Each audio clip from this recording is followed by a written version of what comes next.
Top quality और consistent performance के लिए सिर्फ सिल्वर पंप नाम याद रखना।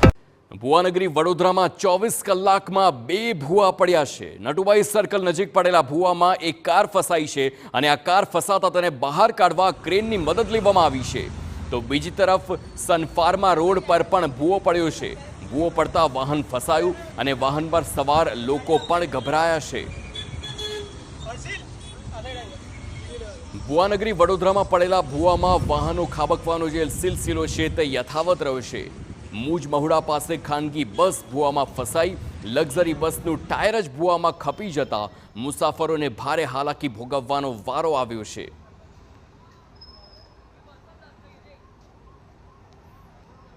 તો આપ જે દ્રશ્યો જોઈ શકો છો, આખું જે ટાયર છે બસનું તે ફસાઈ ગયું છે અને આ ટાયર ફસાતા એ તમામ મુસાફરો જે બસમાં સવાર હતા તેમને હાલાકી। તો બીજા દ્રશ્યો જોઈ શકાય છે। આ બંને દ્રશ્યો વડોદરાના છે। વડોદરામાં જે પ્રકારની સ્થિતિ સર્જાઈ તેમાં એકમાં કારનું ટાયર ફસાયું તો બીજામાં આખી બસનું ટાયર ફસાયું છે અને બંનેમાં જે મુસાફરો હોય છે તેમને ભારે હાલાકી ભોગવવાનો વારો આવતો હોય છે।